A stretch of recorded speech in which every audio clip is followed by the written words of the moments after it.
I'm 90 years old, and I've lived through wars, weddings, wrinkles, and Wi-Fi. But every 15 years, I looked up and realized the man in the mirror was someone new. This isn't a tale of lessons or wisdom, no advice, no rules, just memories. A record of how time restructured what I thought life was all about. Years 0 to 30, becoming someone. They say time flies. I say it collects. Not like clock ticks or calendar pages, but in the quiet changes, in the way your knees sound when you kneel, in the people who stop calling, in the way you stop needing them to. I was born in 1935, a brick house outside Philadelphia, 7 people, 1 bathroom, and a radio that only played music if you smacked it just right. My earliest memory is my mother hanging wet laundry in the kitchen and humming a song I never learned the name of. It's possible she made it up just to stay sane. By age 5, my older brother was drafted into World War II. I didn't know what war was, not really. But I knew my parents whispered more and hugged less. In those days, emotions weren't public events, you swallowed them. Even as a kid, I understood not to ask why my father sat so long at the table after dinner. My mother used to rinse dishes so long her hands went raw, as if she was trying to scrub the silence away. I learned young that life was about earning your place, not in a dramatic way, just in the way you quietly did your chores, cleared your plate, stayed out of grown-up conversations. Praise wasn't common. Presence was the prize. At 15, I believed life was about making something of yourself. Teachers told us we were the future. The way they said it sounded more like a warning than encouragement. I didn't dream big. I dreamed practical. A stable job, a little money, shoes that didn't squeak. My first job was at a typewriter plant. I worked on the floor, polishing casings and testing ribbon feeds. Took the trolley, wore borrowed slacks. First paycheck. I folded it 3 times and stuck it in my shoe because I didn't have a wallet. But it made me feel like I existed beyond my house. At 20, I enlisted. Not out of passion, just momentum. My father said every man should serve. My mother kissed my cheek and put a letter in my bag. I never opened it. Still have it, sealed in a box I keep it under my bed. I didn't see combat. I trained. I followed orders. I filled out paperwork and fixed radios. It wasn't glamorous, but it was something I could do well. I met Claire when I got out. She was working at the Woolworth's lunch counter, wore red lipstick and never smiled when she didn't mean it. We got married because we liked being quiet around each other. That may sound dull, but when you're both tired of noise, silence becomes holy. I think that's what love looks like when you're young but already feel older than you should. We moved into a rental over a bakery. You could smell the bread every morning. I worked 2 jobs, Clara 1. We saw each other in corners of the day, before work, after dinner, Sundays. There was always something to do, always just enough money to almost make it. When we had leftover coins at the end of the month, we'd put them in a jar and pretend they were savings. Our daughter Jenny came in 1959. She arrived late and loud, cried like she had things to say from the start. Clara laughed through the pain and called her the thunderclap. I stood in the hospital room wondering if I would ever be enough for that tiny, screaming girl. I bought a camera the next week, took a photo of her wrapped in yellow, her fist already clenched. I was 30 when I wrote my first note in what I'd come to call the Timekeeper. Life is about becoming someone worth remembering. I believe that. I worked harder than I should have. Missed birthdays, dinner, even Christmas once. I told myself I'd make it up later. I thought providing would mean they'd never doubt how much I love them. It's funny how often we mistake sacrifice for connection. You carry the weight and think they'll feel it as love. But sometimes all they feel is distance. Back then, everything was forward motion. Promotions, rent due, baby's first steps, long hours. It all blurred together. The more I did, the more it felt like I had to do. That was the rhythm of life, or so I thought. There was always more to become, more to reach for, more to prove. I wasn't particularly happy or sad, just in motion, years 30 to 45, cracks in the foundation. When I turned 30, I thought I had life pinned to the wall. a family, a routine, and just enough control to feel like I knew what I was doing. I worked long hours, kept the bills paid, tried to be a good husband and father. There was satisfaction in it, but also a kind of blindness. I couldn't see the cracks forming. Claire and I rarely fought, but that was mostly because we didn't talk about what mattered. Conversations stuck to the surface. Groceries, schedules, Jenny's school. I don't think either of us wanted to admit how lonely we were starting to feel. She mentioned art classes once, said she might want to go back and finish the degree she put off when we got married. I nodded, said we'd look at the budget, but we never did. I wasn't trying to be dismissive. I just didn't know how to make space for a dream that wasn't mine. Jenny was growing fast. She had Clara's eyes and my stubborn streak.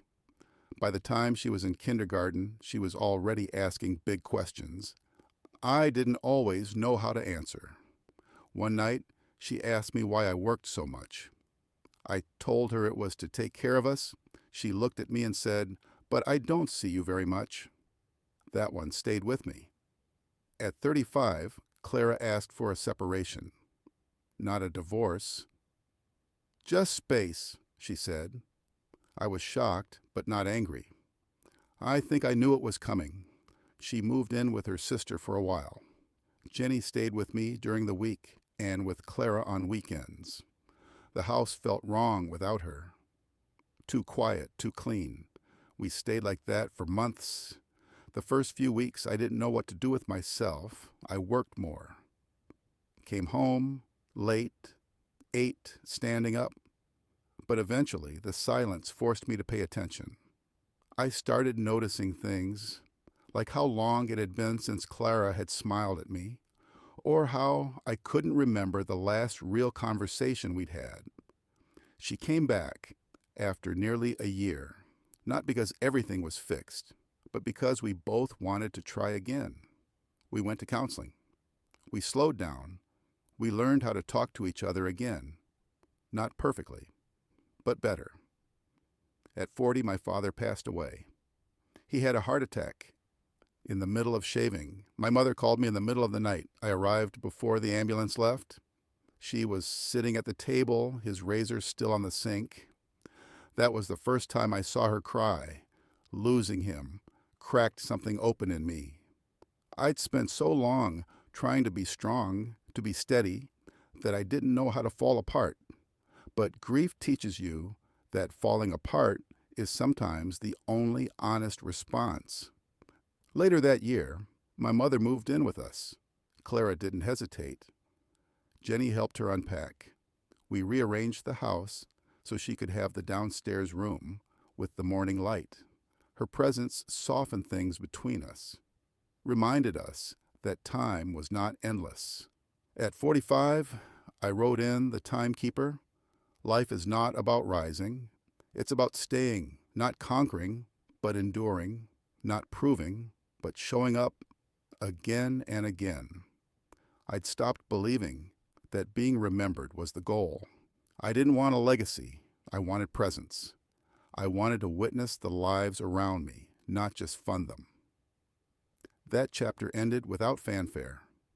Claire and I stood side by side more than we held hands, but we stood. Jenny became a teenager. My mother grew quieter. I mowed the lawn on Saturdays and sometimes sat outside long enough to watch the shadows move. Nothing extraordinary happened in those years, but I think they changed me more than all the rest, years 45 to 60. The weight of quiet things. By the time I turned 46, life had quieted, not in a peaceful way, more like a hush after too much noise. Clara and I were steady again, but differently than before. There were no more big dreams between us, no more whispered plans. Just the shared knowledge that we were here still. Jenny was growing fast. College applications, first heartbreak, questions about the world I wasn't always ready to answer. She got into a university a few hours away. Clara cried the day we dropped her off. I didn't. Not because I wasn't proud or aching. I just didn't know how to show it yet. I hugged her tight and told her to call whenever she wanted. She didn't at first. That was hard. The house shrank without her. Or maybe we grew to fill it. I remember Clara taking up painting again. She used the spare room Jenny had left behind. I'd pass by the door sometimes and catch her in a moment, brush in hand, eyes focused. I'd never interrupted. I started taking morning walks, same route, same rhythm. I learned the names of birds and neighbors. I waved more often. I stopped checking my watch so much. At 50, my mother passed. She went quietly in her sleep. The kind of death you hope for. Still, it shook me. She had been a constant. Her absence made everything else feel temporary. Jenny came home for the funeral. She stood beside me at the grave and held my hand. Didn't let go until long after everyone else had. That year, I wrote in the Timekeeper, "Life is made of quiet things.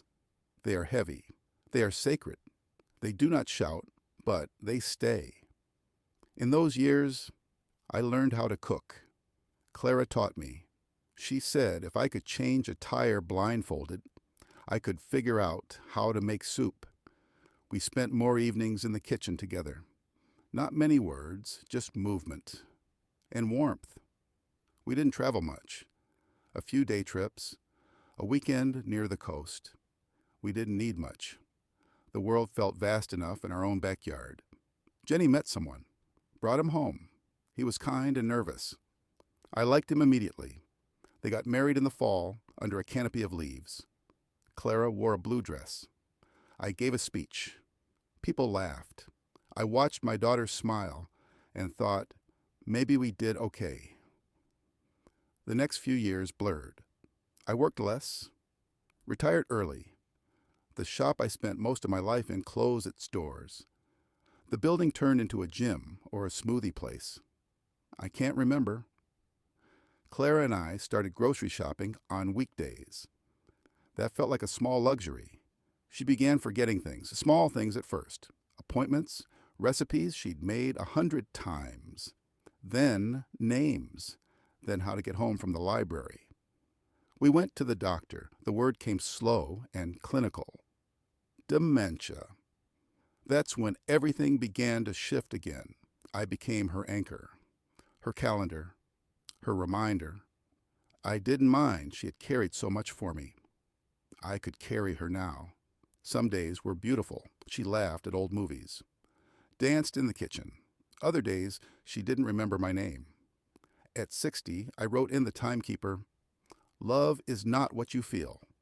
It's what you return to." Over and over, even when you are forgotten. She was still there, in glimpses. Still Clara, still the woman who had walked beside me for most of my life. And I still woke up every morning grateful that I could hold her hand, even if she thought I was someone else. Years 60 to 90. The shape of silence. After Clara's diagnosis, the world narrowed. We no longer made plans for next year. Next week became enough. I learned to slow down in a way I hadn't since childhood. Each day became about rhythms, morning tea, medication, music in the afternoons. Some days were lucid. She would sit beside me on the porch and ask about Jenny. Other days, she asked who I was. I answered the same every time. "I'm here. That's all you need to know." Jenny visited often, sometimes with her husband, sometimes alone. Once with a baby wrapped in yellow, the first of our grandchildren. Clara smiled at the child like she had seen a starland on Earth. Then she asked if we'd met before. She passed on a rainy morning when I was 72. I was holding her hand. I don't remember much after that, just the silence, that wide, echoing absence. After the funeral, I didn't know what to do with my hands. I rearranged furniture that had sat the same for decades. I couldn't sit in our spot on the porch. Even the sunlight there felt hollow. I started going to the library again, volunteered at a community garden. I sat with other widowers in a church basement, drinking weak coffee and telling stories about women we still missed like it was yesterday. My days became smaller, but no less meaningful. I learned how to live alone, not lonely. There's a difference. One evening, I found Clara's old sketchbook in a drawer, drawings of our home, our daughter, and one of me shaving, looking in the mirror. I hadn't known she drew that. That night, I slept in peace. At 75, I wrote in the Timekeeper, "Grief is not the absence of love. It is the continuation of it, unreceived." Time changed after that. The days lost shape. I stopped trying to build a life and started simply living it. I watched Jenny's kids grow. I learned their favorite foods, read their bedtime stories when they visited. I saw pieces of Clara in all of them. Technology moved on without me. Phones got smarter. People talked faster. I learned to listen more than I spoke. That was enough. I began recording some of my memories for Jenny, for the kids, for myself. I wasn't trying to teach anything, just trying not to forget. I wrote one last entry in the Timekeeper when I turned 90. I don't know what matters most. I only know what I've kept returning to: stillness, presence, kindness, and the quiet joy of being seen without having to speak. There is no final answer, just the life you build, 15 years at a time.